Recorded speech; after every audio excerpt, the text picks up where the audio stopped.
골로새서 2장 18절과 19절 말씀 찾았으면 아멘. 다 같이 우리 한 목소리로 본문을 읽도록 하겠습니다. 시작.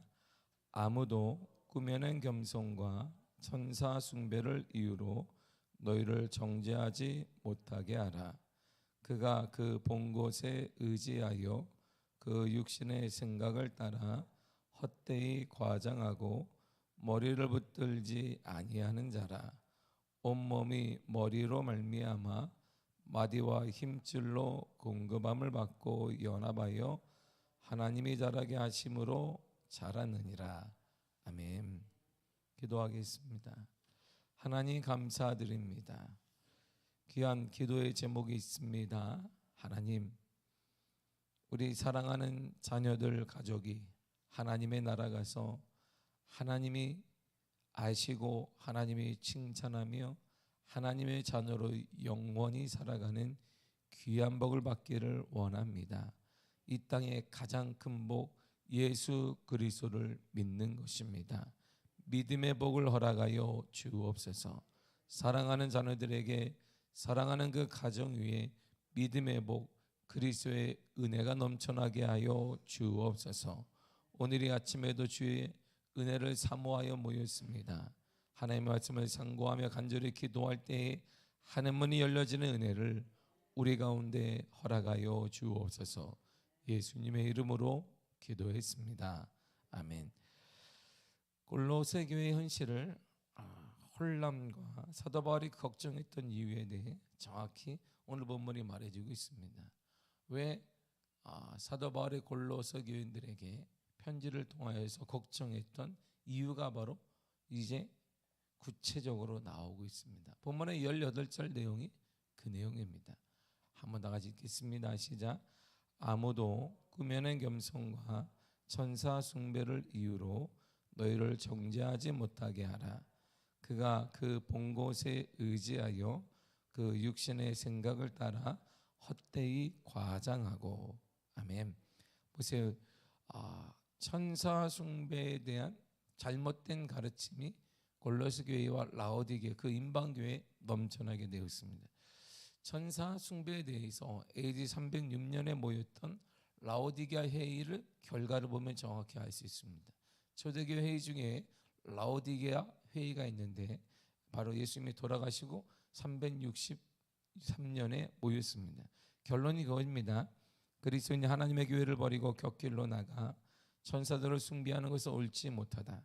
그러므로 만일 누구든지 이 은밀한 우상 숭배에 종사하는 것이 발견되면 그는 하나님의 아들 우리 주 예수 그리스도를 부인하는 자요 우상 숭배로 타락한 자이기에 정죄될 것이다. 이렇게 회의가 결과가 나왔어요. 그러니까 사도 바울 당시에도 그랬고 이것이 우리가 알다시피 이 300년 가까이 300년이 넘도록 그 지역에서 계속 반복된 게 뭐냐면 천사 숭배하는 거예요. 천사를 계속 숭배하는 것이 거기에 그 하나님인 줄 알고 예수의 이름으로 기도하고 천사를 바라보며 그 사람들은요 이 형상을 좋아하는 게 형상을 좋아하는 것입니다. 오늘날 기독교는 이제 형상이라는 게 없어요. 그래서 대부분의 교회는 적지 않은 교회도 십자가 자체를 없애는 교회가 많습니다. 십자가 자체가 예수님의 형상인 줄 알고 십자가 자체에다가 소망을 두기 때문에 거기다 다 그래서 아무것도 없는 교회가 적지 않게 있습니다. 왜냐하면 사람들은 보는 것에 민감하기 때문이에요. 그러니까 보게 만들고 천사 숭배를 천사를 계속 이게 형상화하게 되면 그것이 하나님인 것처럼 하나님의 은혜가 내리는 것처럼 이게 만연하게 되어 있어요. 이처럼 당시 천사를 숭배하는 이러한 모든 행위는 그 지역에서 오랫동안 존속되었습니다. 그리고 이 잘못된 사상과 우상 숭배가 지금 골로새 교회를 흔들고 있습니다. 그 안에 잘못됐다, 아니다. 거짓 교사들이 와서 우리는 해야 된다, 아니다. 이 혼란기에 지금 골로새 교회가 빠지고 있습니다. 이것은 바로 꾸며낸 겸손과 관계가 있습니다. 우리 아무도 꾸며낸 겸손과 천사 숭배를 이유로 너희를 정죄하지 못하게 하라 그렇게 말했어요. 이 꾸며낸 겸손이란 위선적인 겸손이란 뜻이에요. 거짓 교사도 인간이 절대자이신 하나님을 직접 경배하는 것은 교만한 행위라 보았습니다. 보세요. 하나님은 완전하시고 인간은 불완전해요. 그러니까 이 불완전한 인간이 하나님을 경배하는 것은 옳지 않다라고 보았습니다. 그 중간에 뭔가 있어야 되지 않느냐? 그게 바로 천사예요. 그래서 인간은 하나님 자체를 직접 경배하는 거 옳지 않기 때문에 하나님이 만드신 천사를 통해 하나님께 기도해야 된다라고 보았습니다. 그래서 천사 숭배가 만연하게 된. 그렇지. 내가 보니까 인간의 죄가 많아. 나도 보니까 죄가 많어. 하나님께 우리 죄인 우리가 하나님께 직접 경배하고 찬양하고 예배하는 것 옳지 않다라고 본 거예요. 그러니까 그래도 하나님이 직접 만드셨던 사람도 만들고 천사도 만들었으니까 천사를 숭배하고 천사에게 예배하고 천사에게 마음을 주는 것이 겸손한 행위라고 간주했습니다. 그러나 이것은 겸손한 행위가 아니라 꾸며낸 위선적인 겸손이다라고 사도 바울은 보고 있습니다. 왜냐하면 성경과 전혀 다른 내용이기 때문에. 성경은 그런 말을 전혀 하지 않습니다. 에베소 3장 12절 이렇게 말해요. 시작. 우리가 그 안에서 그를 믿음으로 말미암아 담대함과 확신을 가지고 하나님께 나아감을 얻느니라. 아멘. 보세요. 하나님께 나아가는 것, 그를 믿는 것입니다.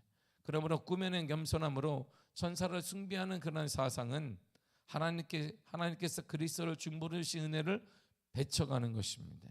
그리스도의 속죄의 완전성을 부인하는 것입니다. 누구를 통해, 천사를 통해 하나님을 만나는 것이 아니라 우리는 그리스도를 믿음으로, 예수 그리스도를 믿음으로 하나님께 나아가게 되었다, 이런 말입니다. 우리는 어떤 행위나 무엇을 우리 중간에 요구하는 것이 아닙니다. 오직 길은 하나예요. 그를 믿음으로 말미암아, 예수 그리스도를 믿음으로 말미암아 담대함과 확신을 가지고 하나님께 나아가게 되었다, 이런 말이에요. 그러므로 지금도 우리는 하나님 앞에 나아갈 수 있으며 우리의 육이 무너진다 할지라도 우리의 영은 하나님 앞에 설 수가 있게 되는 것입니다. 거짓 교사들은 이런 잘못된 겸손함으로 가르치면서 사람들을 정죄했습니다. 그러니까 사람들을 정죄한다는 뭐 자신이 심판자의 자리에 자신이 놓여 있는 거예요. 이들은 심지어 골로새 교회 성도들이 그들의 규례를 준수하지 않거나 그들의 사고에 따르지 않을 때 성도들을 정죄했습니다. 이들이 이렇게 심판자의 위치에까지 올릴 수 있는 것은 바로 이거예요. 다시 한번 18절을 읽겠습니다. 시작. 아무도 꾸며낸 겸손과 천사 숭배를 이유로 너희를 정죄하지 못하게 하라. 그가 그 본 곳에 의지하여 그 육신의 생각을 따라 헛되이 과장하고. 아멘. 보세요. 내가 봤다 이렇게 말하는 거죠. 그가 그 본 곳에 의지했다, 이런 말이에요. 거짓 교사들은 선사에 대한 환상을 보았다고 확신했습니다. 그러므로 우리는 천사를 숭배하는 게 당연하다라고 보았어요. 그리고 말을 했습니다. 천사를 숭배하지 않는 자는 정죄를 받아야 된다라고 말했습니다. 왜냐하면 내가 보았다는 거예요. 하나님이 기뻐하는 걸 보았어요. 누구를 통해? 천사를 숭배할 때 하나님이 기뻐한다는 걸 보았다는 것입니다. 그리고 천사를 본 것이 마치 영적으로 신비로운 체험을 한 것처럼 사람들에게, 보았느냐? 당신은 보았느냐? 나는 천사를 보았다. 천사를 숭배하는 걸 보았더니 하나님이 기뻐하시더라. 내 말을 당신들 따라야 된다라고 사람들을 거짓으로 선동했습니다. 이들은 특별한 통찰력을 소유하고 있는 것처럼 영적으로 교만한 상태에 있습니다. 그러니까 다 정죄하는 것입니다. 심판하는 것입니다. 옳지 않은 것이다, 다 심판해 버리는 것입니다. 이들은 마치 하나님의 실제를 꿰뚫어 보고 있는 특별한 사람이 된 것처럼 행사했습니다. 내가 하나님을 정확히 알고 있다, 하나님의 뜻을 알고 있다, 이렇게 말하는 것처럼 말이에요. 그러나 이들의 마음은 육적인 마음이에요. 이 마음은 거듭나지 못한 마음이고 본성의 지배를 받는 마음입니다. 이에 대해 성경은 단호하게 이렇게 말해요. 고린도전서 2장 14절입니다. 시작. 육에 속한 사람은 하나님의 성령의 일들을 받지 아니하나니 이는 그것들이 그에게서 어리석게 보임이요 또 그는 그것들을 알 수도 없나니 그러한 일은 영적으로 분별되기 때문이라. 아멘. 육에 속한 사람은 성령의 일을 모른다는 것이 어리석게 보인다는 것입니다. 하나님의 뜻을 알 수도 없다라고 말해요. 그러나 이들은 내가 보았다는 것이, 내가 천사를 보았기 때문에 하나님의 뜻도 알고 하나님의 계획도 알고 다 꿰뚫어 보고 있다는 것이, 하나님의 모든 것도 다 안다는 것입니다. 교만한 상태에 빠졌어요. 그런데 하나님을 만나면 전혀 다른 말을 해요. 이들은 하나님을 만났다고 하나님의 뜻을 정확히 안다라고 말하는데, 실제적으로 하나님을 만나게 되면 전혀 다른 모습이 연출됩니다. 고린도후서 12장 1절에서 4절이에요. 시작. 무익하나마 내가 부득불 자랑하노니 주의 환상과 계시를 말하리라. 내가 그리스도에 있는 안에 있는 한 사람을 아노니 그는 14년 전에 셋째 하늘에 이끌려 간 자라. 그가 몸 안에 있었는지 몸 밖에 있었는지 나는 모르거니와 하나님은 아시느니라. 내가 이런 사람을 아노니 그가 몸 안에 있었는지 몸 밖에 있었는지 나는 모르거니와 하나님은 아시느니라. 그가 낙원으로 이끌려가서 말로 표현할 수 없는 말을 들었으니 사람의 가히 이르지 못할 말이로다. 아멘. 보세요. 사도 바울은 그가 아는데 그게 자신이에요. 14년 전에 하나님을 만났다는 것. 3층천 하늘나라 가서 하나님을 직접 만났다는 것입니다. 하나님을 만났더니 사람이 떠벌리는 것이 아닙니다. 하나님을 딱 만나게 되었더니 그가 죄인임을 발견했어요. 하나님을 만나게 되었더니 그전까지 제가 똑똑한 줄 알았습니다. 자신이 열심히 하는 줄 알았어요. 대제사장의 서찰을 들고 사인한 서류 뭉술을 들고 사람들을, 그리스도를 따르는 자들을 잡아서 옥에 가두고 그리스도를 따르는 자들에게 죽을 때 자신이 증언을 쓰고 이러한 모든 것들이 옳은 줄 알았습니다. 열심히였습니다. 그런데 하나님을 딱 만나고 보았더니 이것이 아니요. 하나님을 만났더니 다른 사람을 보는 게 아니라 자신이 보이기 시작했어요. 이 사건을 통해 사도 바울은 겸손해졌습니다. 이 사건이 아니었으면 그는 가장 교만한 사람이었는데 이 사건을 통해 하나님을 만났을 때 그는 겸손해졌어요. 철저히 낮아졌습니다. 자신은 지금까지 누리고 가지고 있었던, 그리고 앞으로 추구하려 이 모든 땅, 이 땅의 성공 등의 모든 것들이 다 헛되게 느껴졌습니다. 그리고 이 땅에 가장 가치 있는 것은 오직 하나라고 그는 고백했습니다.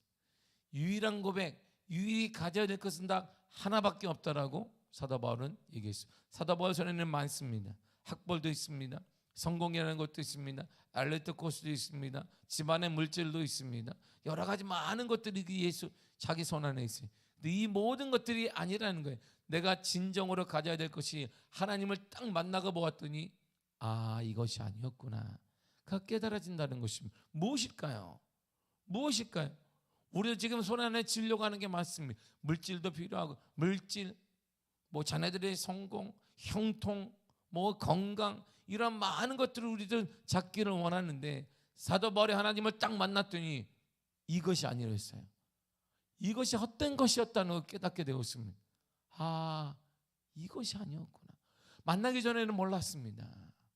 하나님을 만나기 전에 이것이 다 사람들이 그러니까 그런 줄 알았습니다. 이게 정상인 줄 알았습니다. 옳은 건지 알았습니다.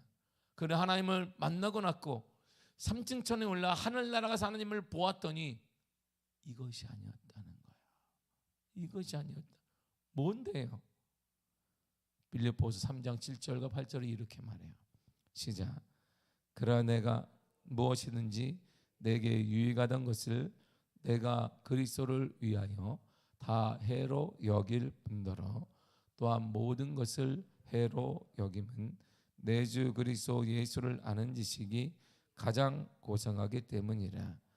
내가 그를 위하여 모든 것을 잃어버리고 배설물로 여김은 그리스도를 얻고. 아멘.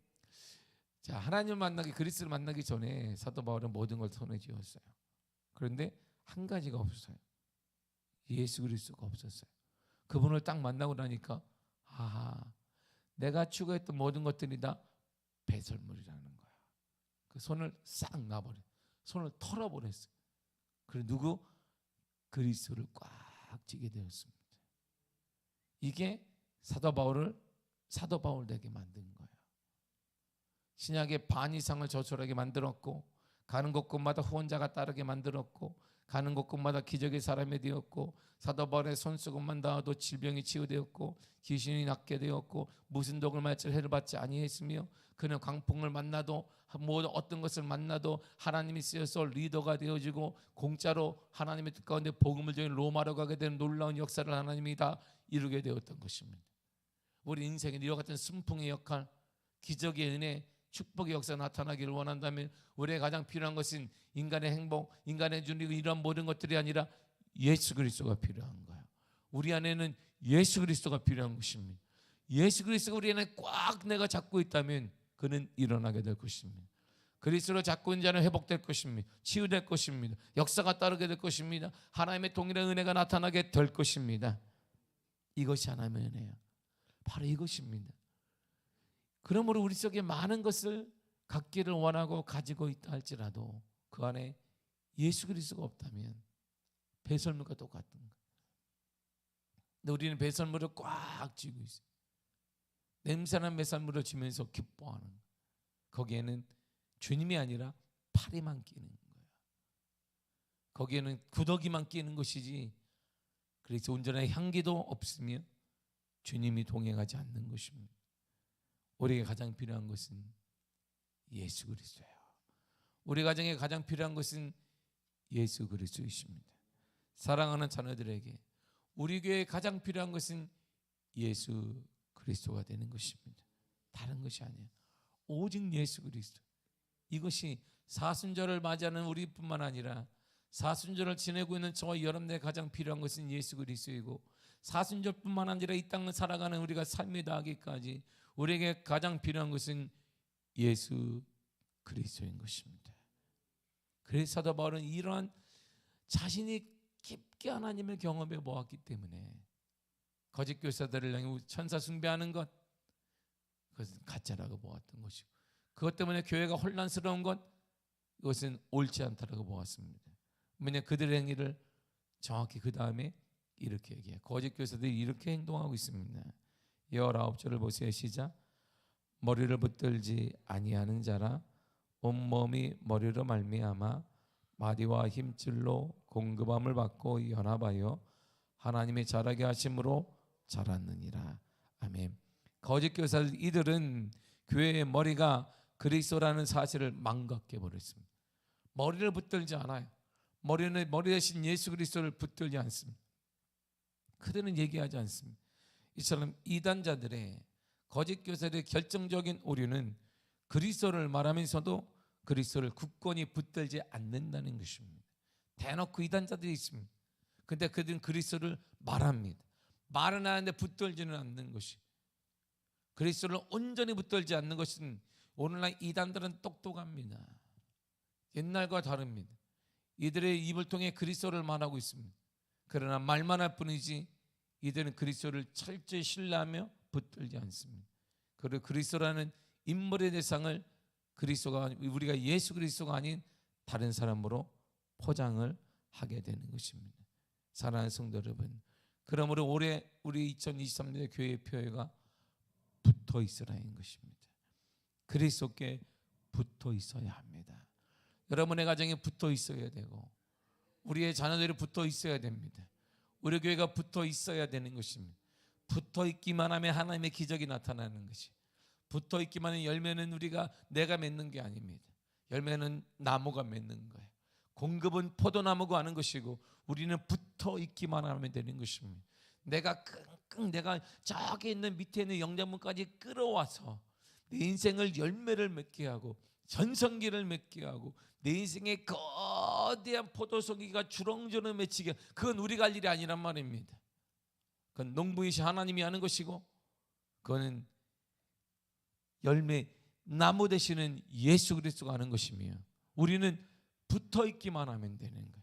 내가 붙어 있으면 농부 되신 하나님이 우리의 모든 가지치기를 해주시고, 내가 붙어 있으면 그 밑에 있는 영양분들, 기적과 은혜와 역사와 성령 충만함과 치유와 이 모든 것들이 그리스도를 통해 우리에게 공급되는 것입니다. 그리스도에게 붙어 있으십시오. 우리는 예수 그리스도를 액세서리를 아니라 우리는 그리스도를 액세서리로 믿는 자가 아니라 그리스도를 머리로 믿는 자인 것입니다. 모든 생각과 모든 삶은 머리를 통해 공급될 거예요. 여러분을 통해 공급될 것입니다. 그러므로 그리스도께 붙어 있으십시오. 이것이 참다운 복입니다. 이것이 우리 자녀들의 복이며 우리 자녀들의 가장 큰 복은 예수 그리스도 그분께 붙어 있는 것입니다. 인생의 성공이 인생의 학벌이 아닙니다. 인생의 돈이 아닙니다. 인생의 연봉이 아닙니다. 인생의 물질이 아니라 그가 그리스도께 붙어 있다면 그는 성공한 것이고 그가 그리스도께 붙어 있지 않으면 그는 아픔인 것입니다. 우리의 가장 하나님의 축복 가운데 살아가는 유일한 비결은 어차피 우리는 갈 것입니다. 그리고 우리 자녀들은 남을 것, 다음 세대는 남을 것이. 이들이 내가 가더라도 그리스도께 붙어 있어야 돼요. 그러면 그분이 열매를 공급하시며 채우시며 하나님의 은혜가 넘쳐나게 될 것입니다. 이것이 우리의 복인 거야. 이것이 저와 여러분들의 진정한 축복입니다. 요한복음 15장 4절이 이렇게 말해요. 시작. 내 안에 거하라 나도 너희 안에 거하리라. 가지가 포도나무에 붙어 있지 아니하면 스스로 열매를 맺을 수 없음 같이 너희도 내 안에 있지 아니하면 그러하리라. 아멘. 여러분, 가지는 저 안에 있는 영양분을 끌어오는 게 아닙니다. 나무가 끌어와요. 나무가 영양분을 끌어와서 가지들에게 공급하는 것입니다. 나무에 붙어 있으면 영양분을 끌고 주님이 끌고 와서 우리에게 영양분을 공급하세요. 그걸 사람들은 은혜라고 말하고 기적이라고 말하고 치유라고 말하고 역사라고 말하고 간증이라고 말하는 것이고 때때로 벌레가 끼는 것은 농부 되신 하나님이 다 잡아주실 것이에요. 그러나 떨어져 있으면 농부가 할 일이 없어요. 하나님이 하실 일이 없습니다. 주님이 공급하더라도 영향이 없습니다. 붙어 있어야 하나님이 잡다한 것들을 옳지 않은 것들을 제거해 주시고 그리스도의 놀라운 축복의 역사가 기적의 은혜가 우리에게 공급되는 것입니다. 예수 그리스도는 우리의 삶의 머리가 되십니다. 붙어 있어야 합니다. 그 신앙이 우리 자녀들에게 그대로 물려져 가야 합니다. 이것이 하나님의 축복이며 역사이어야 합니다. 이것이 가장 큰 간증인 것이에요. 그 어떤 것보다 가장 큰 간증은 그리스도에 붙어있는 믿음의 은혜가 그대로 흘러가는 것입니다. 이러한 놀라운 축복의 은혜가 여러분들의 가정에 임하기를 바라고 어둠의 영들과 불신의 영들이 예수 이름으로 떠나가는 역사가 임하기를 간절히 축복합니다. 기도하겠습니다. 하나님 감사드립니다.